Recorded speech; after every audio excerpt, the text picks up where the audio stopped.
ओम श्री परमात्मने नमः। नमस्ते दोस्तों, भगवत गीता की इस यात्रा में आपका स्वागत है, अभिनंदन है।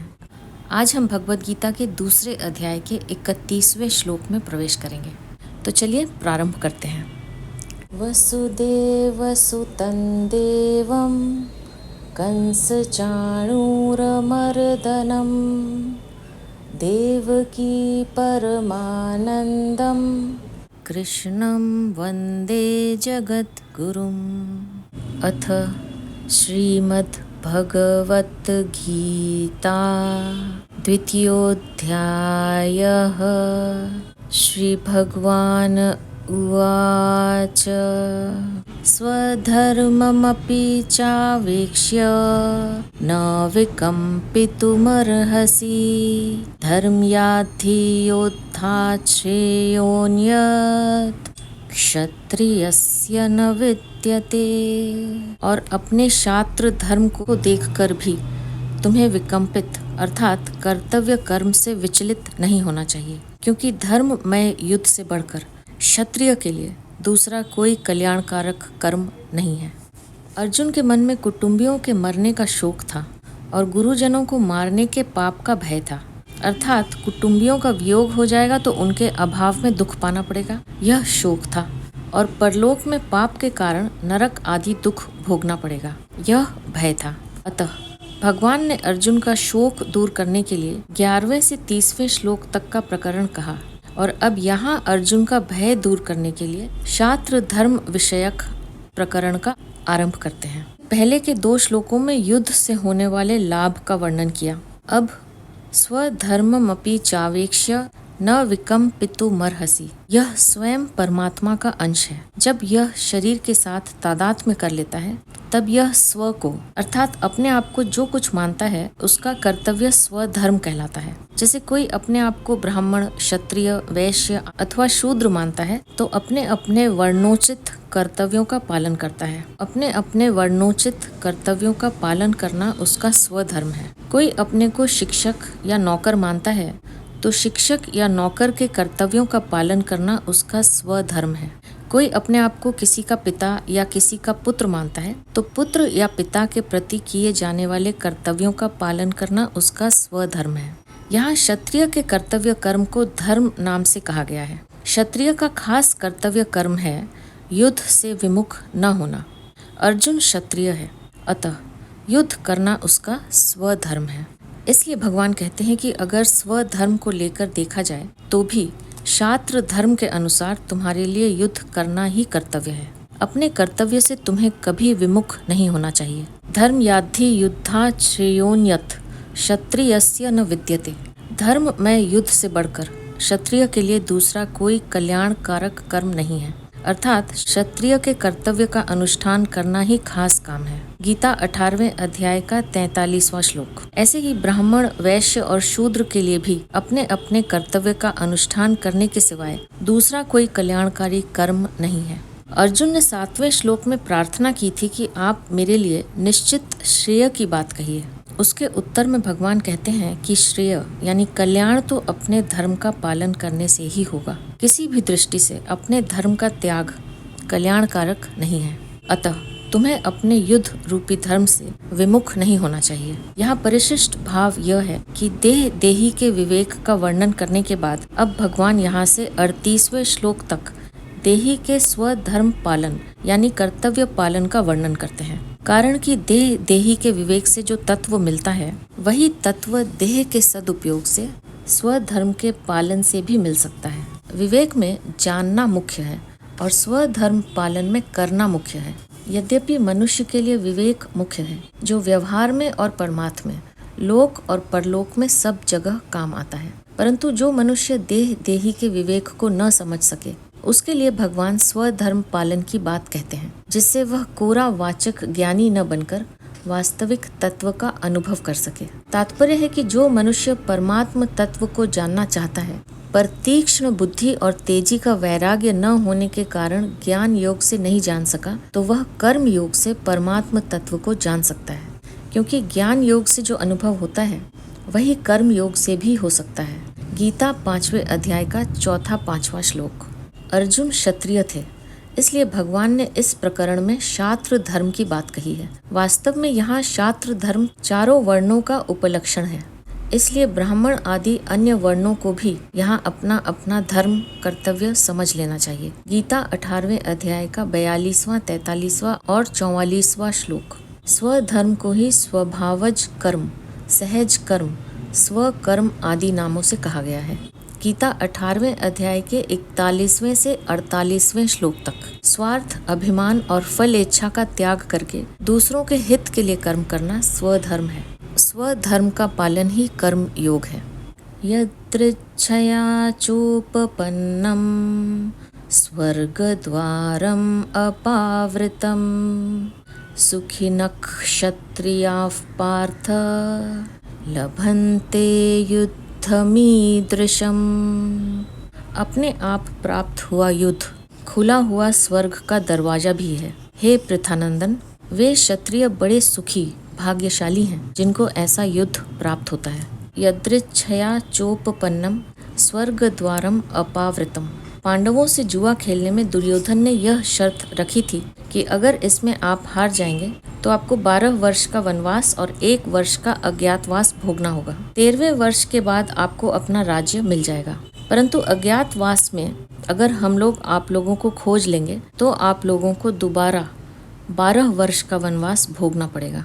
जुए में हार जाने पर शर्त के अनुसार पांडवों ने 12 वर्ष का वनवास और 1 वर्ष का अज्ञातवास भोग लिया। उसके बाद जब उन्होंने अपना राज्य मांगा तब दुर्योधन ने कहा कि मैं बिना युद्ध के सुई की तीखी नोक जितनी जमीन भी नहीं दूंगा। दुर्योधन के ऐसा कहने पर भी पांडवों की ओर से बार बार संधि का प्रस्ताव रखा गया, पर दुर्योधन ने पांडवों से संधि स्वीकार नहीं की। इसलिए भगवान अर्जुन से कहते हैं कि यह युद्ध तुम लोगों को अपने आप प्राप्त हुआ है। अपने आप प्राप्त हुए धर्ममय युद्ध में जो क्षत्रिय शूरवीरता से लड़ते हुए मरता है उसके लिए स्वर्ग का दरवाजा खुल जाता है। सुखिनः क्षत्रियाः पार्थ लभन्ते युद्धम ईदृशम। ऐसा धर्ममय युद्ध जिनको प्राप्त हुआ है वे क्षत्रिय बड़े सुखी हैं। यहाँ सुखी कहने का तात्पर्य है कि अपने कर्तव्य का पालन करने में जो सुख है वह सुख सांसारिक भोगों को भोगने में नहीं है। सांसारिक भोगों का सुख तो पशु पक्षियों को भी होता है। अतः जिनको कर्तव्य पालन का अवसर प्राप्त हुआ है उनको बड़ा भाग्यशाली मानना चाहिए। युद्ध न करने से क्या हानि होती है, भगवान ने इसका आगे के 4 श्लोकों में वर्णन किया है। अथ चेतव्यमिमं धर्म्यं संग्रामन्न करिष्यसि ततस्वधर्मं कीर्तिं च हित्वा पापमवाप्स्यसि। अब अगर तू यह धर्म में युद्ध नहीं करेगा तो अपने धर्म और कीर्ति का त्याग करके पाप को प्राप्त होगा। अथ चेतवमिमं धर्म्यं संग्रामन्न करिष्यसि ततस्वधर्मं कीर्तिं च हित्वा पापमवाप्स्यसि। यहाँ अथ अव्यय पक्षांतर में आया है और चेत अव्यय संभावना के अर्थ में आया है। इनका तात्पर्य है कि यद्यपि तू युद्ध के बिना रह नहीं सकेगा, अपने शास्त्र स्वभाव के परवश हुआ तू युद्ध करेगा ही। गीता 18वें अध्याय का 60वां श्लोक। तथापि अगर ऐसा मान ले कि तू युद्ध नहीं करेगा तो तेरे द्वारा शास्त्र धर्म का त्याग हो जाएगा। शास्त्र धर्म का त्याग होने से तुझे पाप लगेगा और तेरी कीर्ति का भी नाश होगा। आप से आप प्राप्त हुआ धर्म रूप कर्तव्य का त्याग करके तू क्या करेगा? अपने धर्म का त्याग करने से तुझे पर धर्म स्वीकार करना पड़ेगा जिससे तुझे पाप लगेगा। युद्ध का त्याग करने से दूसरे लोग ऐसा मानेंगे कि अर्जुन जैसा शूरवीर भी मरने से भयभीत हो गया। इससे तेरी कीर्ति का नाश होगा। अकीर्तिं चापि भूतानि कथयिष्यन्ति ते व्ययां संभावितस्य चा कीर्तिः मरणादतिरिच्यते। और सब प्राणी भी तेरी सदा रहने वाली अपकीर्ति का कथन अर्थात निंदा करेंगे। वह अपकीर्ति सम्मानित मनुष्य के लिए मृत्यु से भी बढ़कर दुखदायी होती है। अकीर्तिम चापि भूतानि कथयिष्यन्ति ते व्ययाम। मनुष्य, देवता, यक्ष, राक्षस आदि जिन प्राणियों का तेरे साथ कोई संबंध नहीं है, अर्थात जिनकी तेरे साथ न मित्रता है और न शत्रुता, ऐसे साधारण प्राणी भी तेरी अपकीर्ति, अपयश का कथन करेंगे कि देखो अर्जुन कैसा भीरू था, जो कि अपने शास्त्र धर्म से विमुख हो गया। वह कितना शूरवीर था, पर युद्ध के मौके पर उसकी कायरता प्रकट हो गई, जिसका कि दूसरों को पता ही नहीं था, आदि आदि। यहाँ ते कहने का भाव है कि स्वर्ग, मृत्यु और पाताल लोक में भी जिसकी धाक जमी हुई है, ऐसे तेरी अपकीर्ति होगी। अव्ययाम कहने का तात्पर्य है कि जो आदमी श्रेष्ठता के लिए जितना अधिक प्रसिद्ध होता है, उसकी कीर्ति और अपकीर्ति भी उतनी ही अधिक स्थायी रहने वाली होती है। संभावितस्य चा कीर्ति मरणादति रिच्यते। इस श्लोक के पूर्वार्ध में भगवान ने साधारण प्राणियों द्वारा अर्जुन की निंदा किए जाने की बात बताई। अब श्लोक के उत्तरार्ध में सबके लिए लागू होने वाली सामान्य बात बताते हैं। संसार की दृष्टि में जो श्रेष्ठ माना जाता है, जिसको लोग बड़ी ऊंची दृष्टि से देखते हैं, ऐसे मनुष्य की जब अपकीर्ति होती है, तब वह अपकीर्ति उसके लिए मरण से भी अधिक भयंकर, दुखदायी होती है। कारण कि मरने में तो आयु समाप्त हुई है, उसने कोई अपराध तो किया नहीं है, परंतु अपकीर्ति होने में तो वह खुद धर्म मर्यादा से, कर्तव्य से च्युत हुआ है। तात्पर्य है कि लोगों में श्रेष्ठ माना जाने वाला मनुष्य अगर अपने कर्तव्य से च्युत होता है, तो उसका बड़ा भयंकर अपयश होता है। भयाद्रणादुपरतं मंस्यन्ते त्वां महारथाः येषाञ्च त्वं बहुमतो भूत्वा यास्यसि लाघवम्। तथा महारथी लोग तुझे भय के कारण युद्ध से हटा हुआ मानेंगे। जिनकी धारणा में तू बहुमान्य हो चुका है, उनकी दृष्टि में तू लघुता को प्राप्त हो जाएगा। भयाद्रणादुपरतम मम्स्यन्ते त्वाम महारथाः। तू ऐसा समझता है कि मैं तो केवल अपना कल्याण करने के लिए युद्ध से उपरत हुआ हूँ, परंतु अगर ऐसी ही बात होती और युद्ध को तू पाप समझता, तो पहले ही एकांत में रहकर भजन स्मरण करता और तेरी युद्ध के लिए प्रवृत्ति भी नहीं होती, परंतु तू एकांत में न रहकर युद्ध में प्रवृत्त हुआ है। अब अगर तू युद्ध से निवृत्त होगा, तो बड़े बड़े महारथी लोग ऐसा ही मानेंगे कि युद्ध में मारे जाने के भय से ही अर्जुन युद्ध से निवृत्त हुआ है। अगर वह धर्म का विचार करता, तो युद्ध से निवृत्त नहीं होता, क्योंकि युद्ध करना क्षत्रिय का धर्म है। अतः वह मरने के भय से ही युद्ध से निवृत्त हो रहा है। येषां च त्वं बहुमतो भूत्वा यास्यसि लाघवम्। भीष्म, द्रोणाचार्य, कृपाचार्य, शल्य आदि जो बड़े बड़े महारथी हैं, उनकी दृष्टि में तू बहुमान्य हो चुका है। अर्थात उनके मन में यह एक विश्वास है कि युद्ध करने में नामी शूरवीर तो अर्जुन ही है। वह युद्ध में अनेक दैत्यों, देवताओं, गंधर्वों आदि को हरा चुका है। अगर अब तू युद्ध से निवृत्त हो जाएगा, तो उन महारथियों के सामने तू लघुता यानी तुच्छता को प्राप्त हो जाएगा। अवाच्य वादांश्च बहून् वदिष्यन्ति तवाहिताः निन्दन्तस्तव सामर्थ्यं ततो दुःखतरन्नु किम्। तेरे शत्रु लोग तेरी सामर्थ्य की निंदा करते हुए बहुत से न कहने योग्य वचन भी कहेंगे, उससे बढ़कर दुख की बात और क्या होगी। अवाच्य वादांश्च बहून् वदिष्यन्ति तवाहिताः निन्दन्तस्तव सामर्थ्यम ततो दुःखतरन्नु किम्। अहित नाम शत्रु का है, अहित करने वाले का है। तेरे जो दुर्योधन, दुशासन, कर्ण आदि शत्रु हैं, तेरे वैर न रखने पर भी वे स्वयं तेरे साथ वैर रखकर तेरा अहित करने वाले हैं। वे तेरी सामर्थ्य को जानते हैं कि यह बड़ा भारी शूरवीर है। ऐसा जानते हुए भी वे तेरी सामर्थ्य की निंदा करेंगे कि देखो, यह युद्ध के मौके पर हो गया ना अलग। क्या यह हमारे सामने टिक सकता है? क्या यह हमारे सामने युद्ध कर सकता है? इस प्रकार तुझे दुखी करने के लिए, तेरे भीतर जलन पैदा करने के लिए न जाने कितने न कहने लायक वचन ये कहेंगे। उनके वचनों को तू कैसे सहेगा? ततो दुःख तरन नुकिम। इससे बढ़कर अत्यंत भयंकर दुख क्या होगा?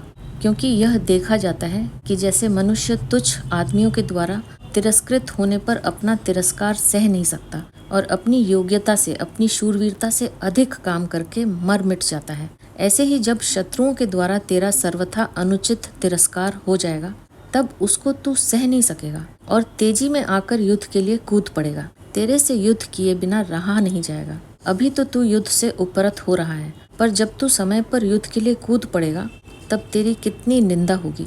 उस निंदा को तू कैसे सह सकेगा। पीछे के 4 श्लोकों में युद्ध न करने से हानि बताकर अब भगवान आगे के 2 श्लोकों में युद्ध करने से लाभ बताते हैं। हतो वा प्राप्स्यसि स्वर्गम जित्वा वा भोक्ष्यसे महीम् तस्मादुत्तिष्ठ कौन्तेय युद्धाय कृतनिश्चयः।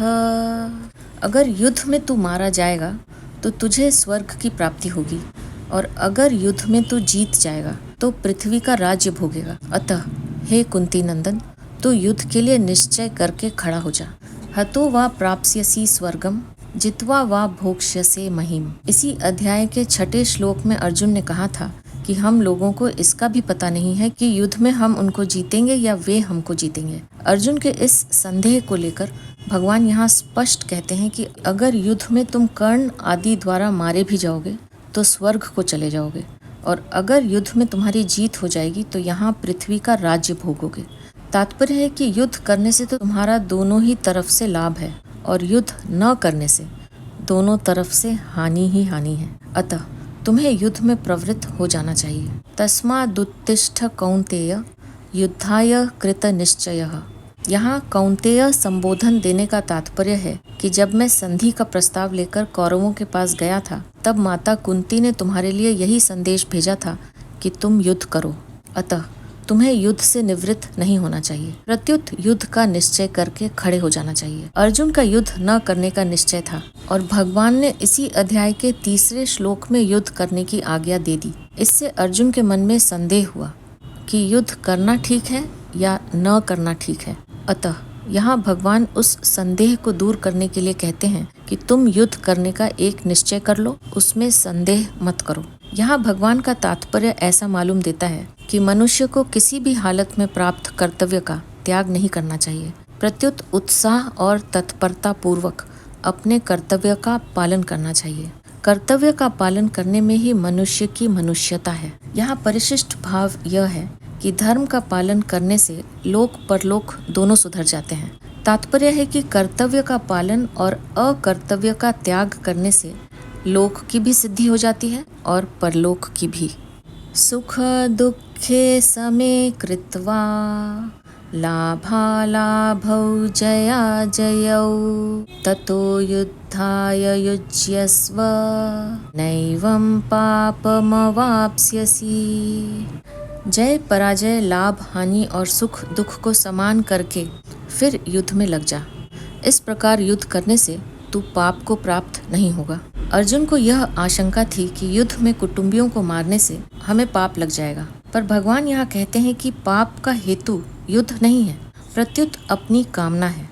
अतः कामना का त्याग करके तू युद्ध के लिए खड़ा हो जा। सुख दुखे समे कृत्वा लाभा लाभौ जया जयौ ततो युद्धाय युज्यस्व नैवं पापमवाप्स्यसि। युद्ध में सबसे पहले जय और पराजय होती है। जय और पराजय का परिणाम होता है लाभ और हानि, तथा लाभ हानि का परिणाम होता है सुख और दुख। जय पराजय में और लाभ हानि में सुखी दुखी होना तेरा उद्देश्य नहीं है। तेरा उद्देश्य तो इन तीनों में सम होकर अपने कर्तव्य का पालन करना है। युद्ध में जय पराजय, लाभ हानि और सुख दुख तो होंगे ही। अतः तू पहले से यह विचार कर ले कि मुझे तो केवल अपने कर्तव्य का पालन करना है, जय पराजय आदि से कुछ भी मतलब नहीं रखना है। फिर युद्ध करने से पाप नहीं लगेगा, अर्थात संसार का बंधन नहीं होगा।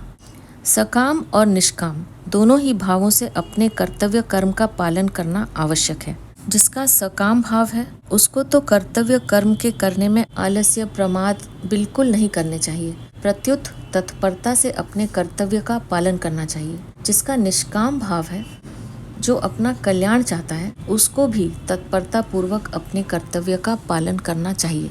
सुख आता हुआ अच्छा लगता है और जाता हुआ बुरा लगता है, तथा दुख आता हुआ बुरा लगता है और जाता हुआ अच्छा लगता है। अतः इनमें कौन अच्छा है, कौन बुरा है, अर्थात दोनों ही समान है, बराबर है। इस प्रकार सुख दुख में सम बुद्धि रखते हुए तुझे अपने कर्तव्य का पालन करना चाहिए। तेरी किसी भी कर्म में सुख के लोभ से प्रवृत्ति न हो और दुख के भय से निवृत्ति न हो। कर्मों में तेरी प्रवृत्ति और निवृत्ति शास्त्र के अनुसार ही हो। गीता 16वें अध्याय का 24वां श्लोक। नैवं पापमवाप्स्यसि।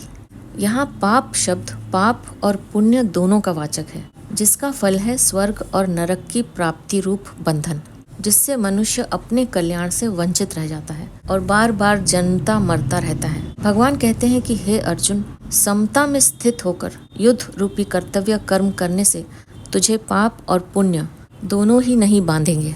यहाँ प्रकरण संबंधी विशेष बात यह है कि भगवान ने 31वें श्लोक से 38वें श्लोक तक के 8 श्लोकों में कई विचित्र भाव प्रकट किए हैं। जैसे किसी को व्याख्यान देना हो और किसी विषय को समझाना हो तो भगवान इन 8 श्लोकों में उसकी कला बताते हैं। जैसे कर्तव्य कर्म करना और अकर्तव्य न करना, ऐसे विधि निषेध का व्याख्यान देना हो तो उसमें पहले विधि का, बीच में निषेध का और अंत में फिर विधि का वर्णन करके व्याख्यान समाप्त करना चाहिए। भगवान ने भी यहाँ पहले 31वें 32वें 2 श्लोकों में कर्तव्य कर्म करने से लाभ का वर्णन किया, फिर बीच में 33वें से 36वें तक के 4 श्लोकों में कर्तव्य कर्म न करने से हानि का वर्णन किया और अंत में 37वें 38वें 2 श्लोकों में कर्तव्य कर्म करने से लाभ का वर्णन करके कर्तव्य कर्म करने की आज्ञा दी।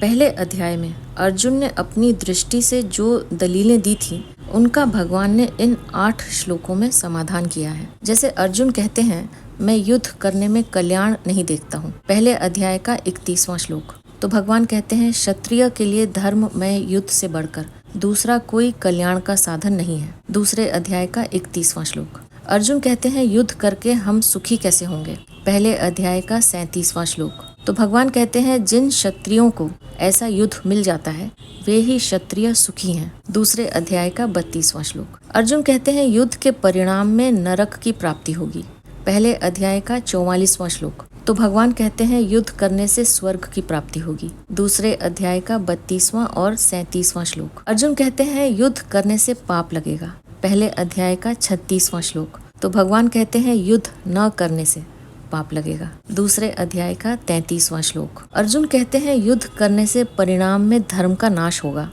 पहले अध्याय का 40वां श्लोक। तो भगवान कहते हैं, युद्ध न करने से धर्म का नाश होगा, दूसरे अध्याय का 33वां श्लोक। अर्जुन का यह आग्रह था कि युद्ध रूपी घोर कर्म को छोड़कर भिक्षा से निर्वाह करना मेरे लिए श्रेयस्कर है, दूसरे अध्याय का 5वां श्लोक। तो उनको भगवान ने युद्ध करने की आज्ञा दी, दूसरे अध्याय का 38वां श्लोक। इसका तात्पर्य यह हुआ कि अपने मन का आग्रह छोड़े बिना कल्याण नहीं हो सकता। वह आग्रह चाहे किसी रीति का हो, पर वह उद्धार नहीं होने देता। भगवान ने इस अध्याय के दूसरे तीसरे श्लोकों में जो बातें संक्षेप से कही थी उन्हीं को यहाँ विस्तार से कहा है। जैसे वहाँ अनार्य जुष्टम कहा तो यहाँ धर्म याद्धि युद्धा श्रेयोन्यत कहा, वहाँ अस्वर्ग्यम कहा तो यहाँ स्वर्ग द्वारम अपावृतम कहा, वहाँ अकीर्तिकरम कहा तो यहाँ अकीर्तिम चापी भूतानी कथयिष्यन्ति ते व्ययाम कहा, वहाँ युद्ध के लिए आज्ञा दी त्यक्त्वोत्तिष्ठ परन्तप, तो वही आज्ञा यहाँ देते हैं ततो युद्धाय युज्यस्व। यहाँ परिशिष्ट भाव यह है कि गीता व्यवहार में परमार्थ की विलक्षण कला बताती है, जिससे मनुष्य प्रत्येक परिस्थिति में रहते हुए तथा शास्त्र विहित सब तरह का व्यवहार करते हुए भी अपना कल्याण कर सकता है। गीता कहती है कि आप जहाँ हैं, जिस मत को मानते हैं, जिस सिद्धांत को मानते हैं, जिस धर्म संप्रदाय वर्ण आश्रम आदि को मानते हैं, उसी को मानते हुए गीता के अनुसार चलो तो कल्याण हो जाएगा। एकांत में रहकर वर्षों तक साधना करने पर ऋषि मुनियों को जिस तत्व की प्राप्ति होती है उसी तत्व की प्राप्ति गीता के अनुसार व्यवहार करते हुए हो जाएगी। सिद्धि असिद्धि में सम रहकर निष्काम भाव पूर्वक कर्तव्य कर्म करना ही गीता के अनुसार व्यवहार करना है। युद्ध से बढ़कर घोर परिस्थिति तथा प्रवृत्ति और क्या होगी। जब युद्ध जैसी घोर परिस्थिति और प्रवृत्ति में भी मनुष्य अपना कल्याण कर सकता है, तो फिर ऐसी कौन सी परिस्थिति तथा प्रवृत्ति होगी जिसमें रहते हुए मनुष्य अपना कल्याण न कर सके। गीता के अनुसार एकांत में आसन लगाकर ध्यान करने से भी कल्याण हो सकता है और युद्ध करने से भी कल्याण हो सकता है। अर्जुन न तो स्वर्ग चाहते थे और न ही राज्य चाहते थे। गीता पहले अध्याय का 32वां, 35वां और दूसरे अध्याय का 8वां श्लोक। वे केवल युद्ध से होने वाले पाप से बचना चाहते थे। गीता पहले अध्याय का 36वां, 39वां और 45वां श्लोक। इसलिए भगवान मानो यह कहते हैं कि अगर तू स्वर्ग और राज्य नहीं चाहता पर पाप से बचना चाहता है तो युद्ध रूपी कर्तव्य को समता पूर्वक कर, फिर तुझे पाप नहीं लगेगा। नैवम पापमवाप्स्यसि, कारण कि पाप लगने में हेतु युद्ध नहीं है, प्रत्युत विषमता यानी पक्षपात, कामना, स्वार्थ, अहंकार है। युद्ध तो तेरा कर्तव्य धर्म है। कर्तव्य न करने से और अकर्तव्य करने से ही पाप लगता है। पूर्व श्लोक में भगवान ने अर्जुन से मानो यह कहा कि अगर तू राज्य तथा स्वर्ग की प्राप्ति चाहे तो भी तेरे लिए कर्तव्य का पालन करना ही उचित है। और इस श्लोक में मानो यह कहते हैं कि अगर तू राज्य तथा स्वर्ग की प्राप्ति न चाहे तो भी तेरे लिए समता पूर्वक कर्तव्य का पालन करना ही उचित है। तात्पर्य है कि अपने कर्तव्य का त्याग किसी भी स्थिति में उचित नहीं है। पूर्व श्लोक में भगवान ने जिस समता की बात कही है, आगे के श्लोकों में उसी को सुनने के लिए आज्ञा देते हुए अपनी महिमा का वर्णन करते हैं। एषा ते भिहिता सांख्ये बुद्धिर्योगे त्विमां शृणु बुद्ध्या युक्तो यया पार्थ कर्मबंधं प्रहास्यसि।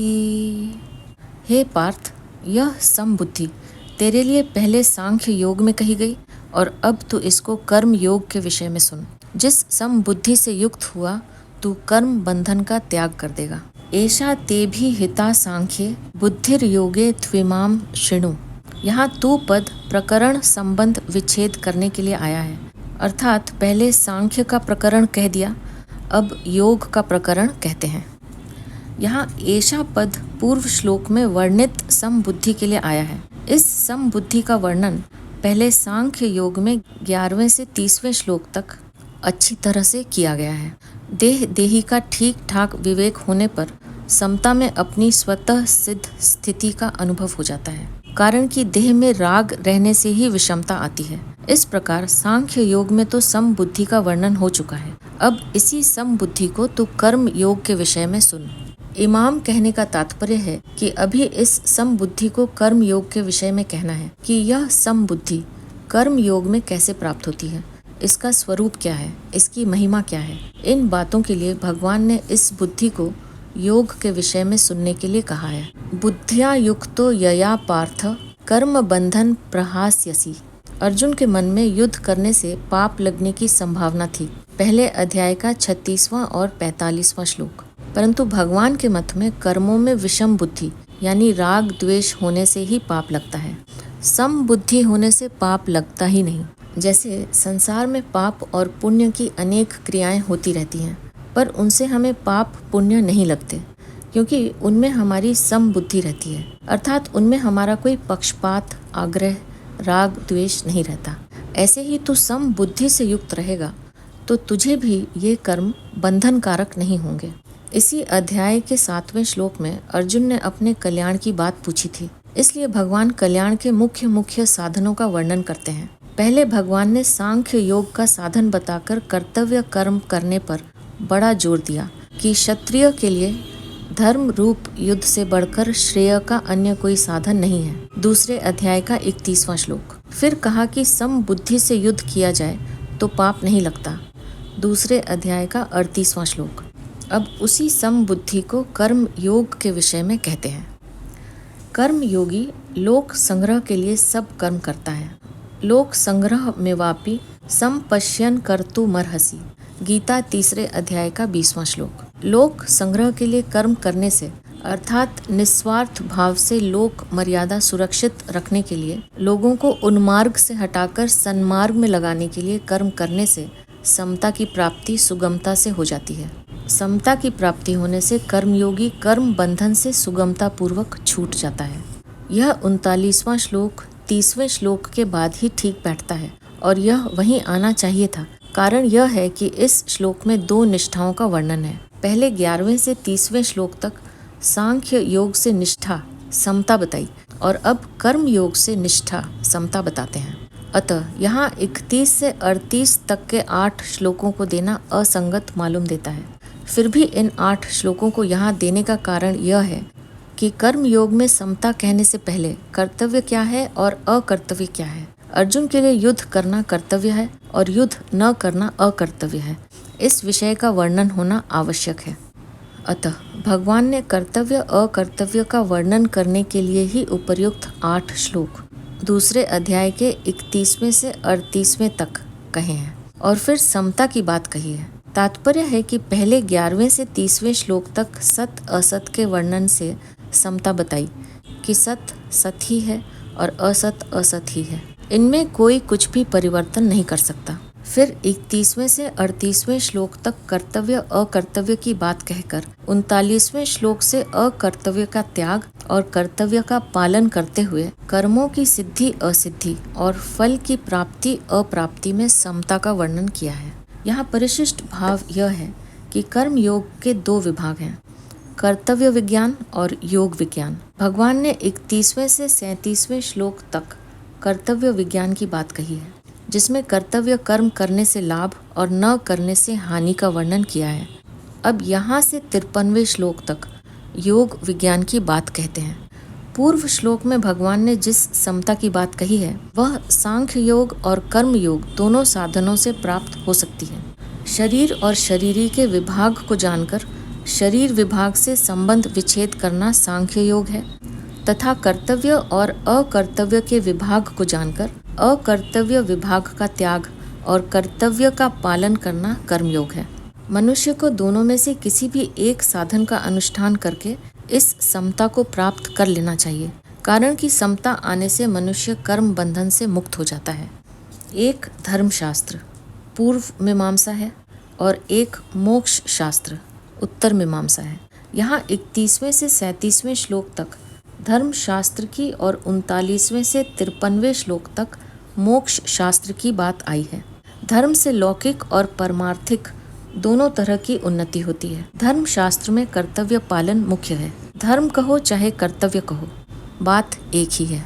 जो करना चाहिए उसको न करना भी अकर्तव्य है और जो नहीं करना चाहिए उसको करना भी अकर्तव्य है। जिसमें अपने सुख की इच्छा का त्याग करके दूसरों को सुख पहुंचाया जाए और जिसमें अपना भी हित हो और दूसरे का भी हित हो, वह कर्तव्य कहलाता है। कर्तव्य का पालन करने से योग की प्राप्ति अपने आप हो जाती है। कर्तव्य का पालन किए बिना मनुष्य योगारूढ़ नहीं हो सकता। गीता 6 अध्याय का 3 श्लोक। योग की प्राप्ति होने पर तत्व ज्ञान स्वतः हो जाता है, जो कर्म योग तथा ज्ञान योग दोनों का परिणाम है। गीता 5वें अध्याय का 4-5वां श्लोक। नेहाभिक्रमनाशोस्ति प्रत्यवायो न विद्यते स्वल्पमप्यस्य धर्मस्य त्रायते महतो भयात्। मनुष्य लोक में इस समबुद्धि रूप धर्म के आरंभ का नाश नहीं होता तथा इसके अनुष्ठान का उल्टा फल भी नहीं होता और इसका थोड़ा सा भी अनुष्ठान जन्म मरण रूप महान भय से रक्षा कर लेता है। नेहाभिक्रमनाशोस्ति, इस समबुद्धि समता का केवल आरंभ ही हो जाए तो उस आरंभ का भी नाश नहीं होता। मन में समता प्राप्त करने की जो लालसा उत्कंठा लगी है, यही इस समता का आरंभ होना है। इस आरंभ का कभी अभाव नहीं होता, क्योंकि सत्य वस्तु की लालसा भी सत्य ही होती है।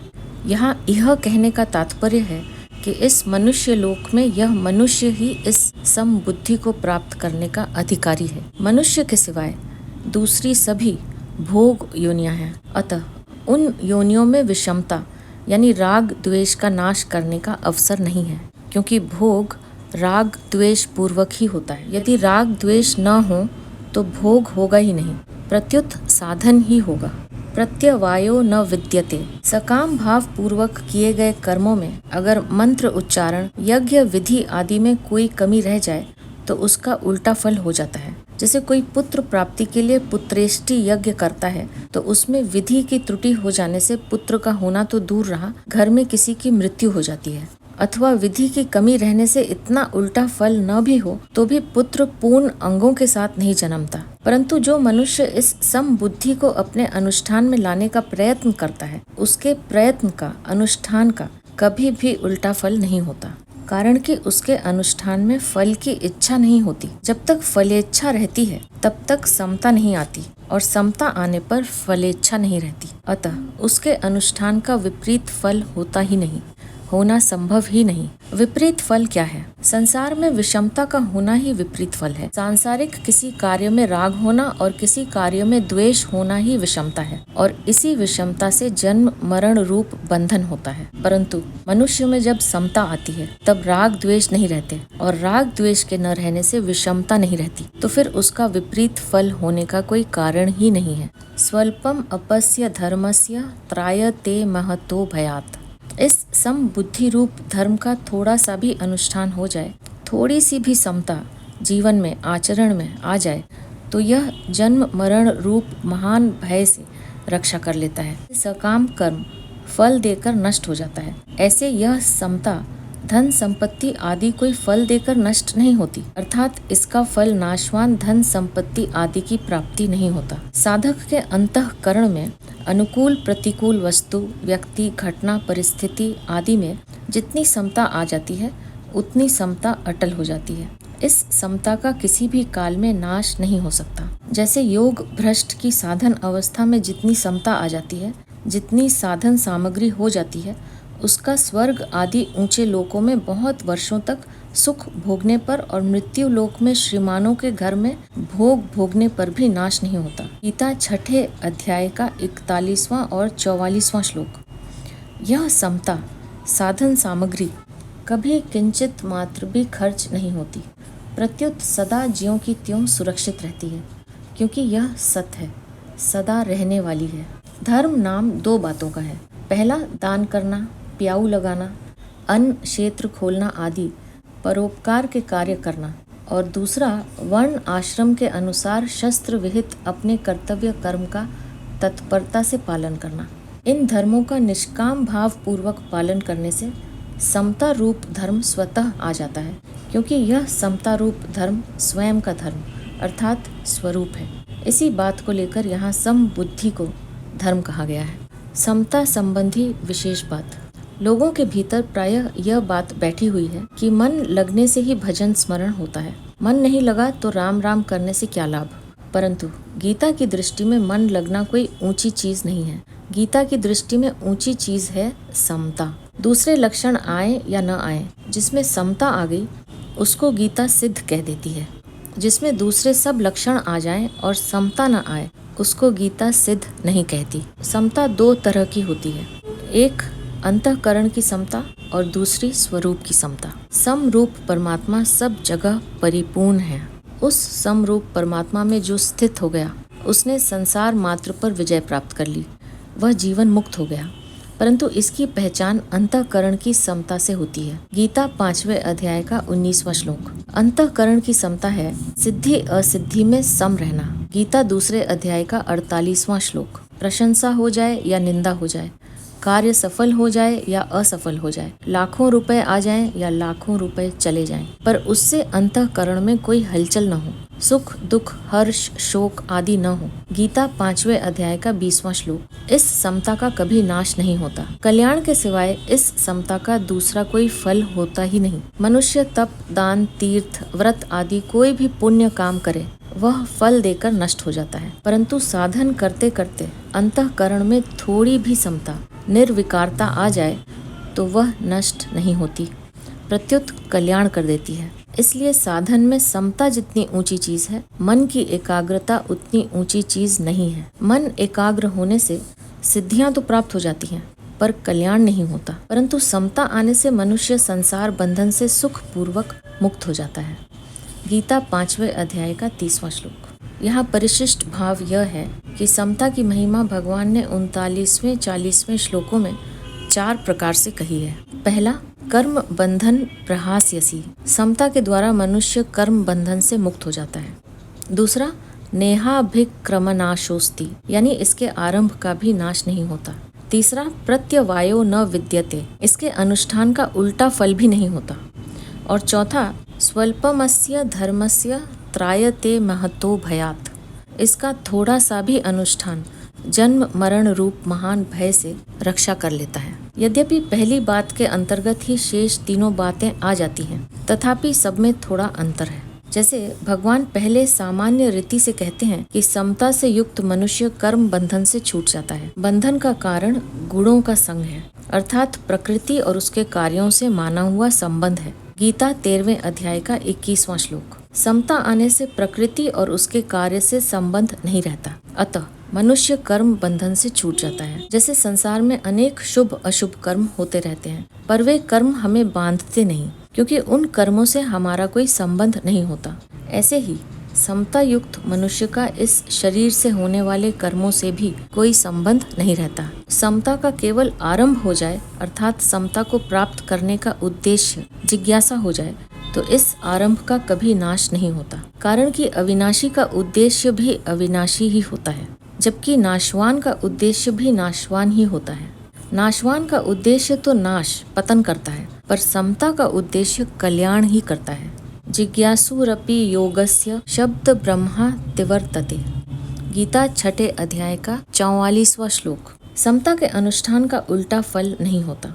सकाम भाव से किए जाने वाले कर्म में अगर मंत्र उच्चारण, अनुष्ठान, विधि आदि की कोई त्रुटि हो जाए तो उसका उल्टा फल हो जाता है, परंतु जितनी समता अनुष्ठान में जीवन में आ गई है, उसमें अगर व्यवहार आदि की कोई भूल हो जाए, सावधानी में भी कोई कमी रह जाए, तो उसका उल्टा फल बंधन नहीं होता। जैसे कोई हमारे यहाँ नौकरी करता हो और अंधेरे में लालटेन जलाते समय कभी उसके हाथ से लालटेन गिरकर टूट जाए तो हम उस पर नाराज होते हैं, परंतु उस समय जो हमारा मित्र हो, जो हमारे से कभी कुछ चाहता नहीं, उसके हाथ से लालटेन गिरकर टूट जाए तो हम उस पर नाराज नहीं होते। प्रत्युत कहते हैं कि हमारे हाथ से भी तो वस्तु टूट जाती है, तुम्हारे हाथ से टूट गई तो क्या हुआ, कोई बात नहीं। अतः जो सकाम भाव से कर्म करता है उसके कर्म का तो उल्टा फल हो जाता है, पर जो किसी प्रकार का फल चाहता ही नहीं, उसके अनुष्ठान का उल्टा फल कैसे हो सकता है? नहीं हो सकता। समता का थोड़ा सा भी अनुष्ठान हो जाए, थोड़ा सा भी समता का भाव बन जाए, तो वह जन्म मरण रूप महान भय से रक्षा कर लेता है, अर्थात कल्याण कर देता है। जैसे सकाम कर्म फल देकर नष्ट हो जाता है, ऐसे ही थोड़ी सी भी समता फल देकर नष्ट नहीं होती। प्रत्युत इसका उपयोग केवल कल्याण में ही होता है। यज्ञ, दान, तप आदि शुभ कर्म यदि सकाम भाव से किए जाएं, तो उनका नाशवान फल होता है, जैसे धन, संपत्ति एवं स्वर्ग आदि की प्राप्ति। और यदि निष्काम भाव से किए जाएं, उनका अविनाशी फल होता है, यानी मोक्ष होता है। इस प्रकार यज्ञ, दान, तप आदि शुभ कर्मों में दो फल हो सकते हैं, पर समता का एक ही फल होता है, कल्याण होता है। जैसे कोई मुसाफिर चलते चलते रास्ते में रुक जाए अथवा सो जाए, तो वह जहाँ से चला था वहाँ पुनः लौटकर नहीं चला जाता, प्रत्युत जहाँ तक वह पहुँच गया वहाँ तक का रास्ता तो कट ही गया। ऐसे ही जितनी समता जीवन में आ गई, उसका नाश कभी नहीं होता। स्वल्पम अप्यस्य धर्मस्य त्रायते महतो भयात्, निष्काम भाव थोड़ा होते हुए भी सत्य है और भय महान होते हुए भी असत्य है। जैसे मन भर रुई हो तो उसको जलाने के लिए मन भर अग्नि की जरूरत नहीं है। रुई 1 मन हो या 100 मन हो, उसको जलाने के लिए 1 दिया सलाई पर्याप्त है। 1 दिया सलाई लगाते ही वह रुई खुद दिया सलाई अर्थात अग्नि बन जाएगी। रुई खुद दिया सलाई की मदद करेगी, अग्नि रुई के साथ नहीं होगी। प्रत्युत रुई खुद ज्वलनशील होने के कारण अग्नि के साथ हो जाएगी। इसी तरह असंगता आग है और संसार रुई है। संसार से असंग होते ही संसार अपने आप नष्ट हो जाएगा, क्योंकि मूल में संसार की सत्ता न होने से उससे मूल में संग हुआ ही नहीं। थोड़े से थोड़ा त्याग भी सत्य है और बड़ी से बड़ी क्रिया भी असत्य है। क्रिया का तो अंत होता है, पर त्याग अनंत होता है। इसलिए यज्ञ, दान, तप आदि क्रियाएं तो फल देकर नष्ट हो जाती हैं। गीता 8वें अध्याय का 28वां श्लोक। पर त्याग कभी नष्ट नहीं होता। त्यागात् शांतिरम अनंतरम, गीता 12वें अध्याय का 12वां श्लोक। एक अहम के त्याग से अनंत सृष्टि का त्याग हो जाता है, क्योंकि अहम ने ही संपूर्ण जगत को धारण कर रखा है। गीता 7वें अध्याय का 5वां श्लोक। जैसे कितनी ही घास हो, क्या अग्नि के सामने टिक सकती है? कितना ही अंधेरा हो, क्या प्रकाश के सामने टिक सकता है? अंधेरे और प्रकाश में लड़ाई हो जाए तो क्या अंधेरा जीत जाएगा? ऐसे ही अज्ञान और ज्ञान की लड़ाई हो जाए तो क्या अज्ञान जीत जाएगा? महान से महान भय क्या अभय के सामने टिक सकता है? समता थोड़ी हो तो भी पूरी है और भय महान हो तो भी अधूरा है। स्वल्प समता ही महान है क्योंकि वह सच्ची है, और महान भय भी स्वल्प सत्ताहीन है क्योंकि वह कच्चा है। समता को, निष्काम भाव को स्वल्प कहने का क्या तात्पर्य है? निष्काम भाव तो महान है, पर हमारी समझ में, हमारे अनुभव में थोड़ा आने से उसको स्वल्प कह दिया है। वास्तव में समझ थोड़ी हुई, समता थोड़ी नहीं हुई। उधर हमारी दृष्टि कम गई है तो हमारी दृष्टि में कमी है, तत्व में कमी नहीं है। इसी तरह हमने असत को ज्यादा आदर दे दिया है। असत महान नहीं हुआ, प्रत्युत हमारा आदर महान हुआ। इसलिए अगर हम सत का अधिक आदर करें तो सत महान हो जाएगा, अर्थात उसकी महत्ता का अनुभव हो जाएगा, और असत का आदर न करें तो असत स्वल्प हो जाएगा। वास्तव में असत महान हो या स्वल्प, उसकी सत्ता ही नहीं है। ना सतो विद्यते भावः, और सत महान हो या स्वल्प, उसकी सत्ता नित्य निरंतर विद्यमान है। ना भावो विद्यते सतः। इसलिए उपनिषदों में परमात्म तत्व को अणु से भी अणु और महान से भी महान कहा गया है। अणोरणीयान महतो महीयान। कठोपनिषद 39वें श्लोक में भगवान ने जिस समबुद्धि को योग में सुनने के लिए कहा था, उसी समबुद्धि को प्राप्त करने का साधन आगे के श्लोक में बताते हैं, जिन्हें लेकर हम अपनी अगली प्रस्तुति में फिर उपस्थित होंगे। अब मैं आपसे आज्ञा लूंगी। आप अपना ध्यान रखिए, हमेशा खुश रहिए, मुस्कुराते रहिए। आपका बहुत बहुत धन्यवाद। ओम श्री परमात्मने नमः।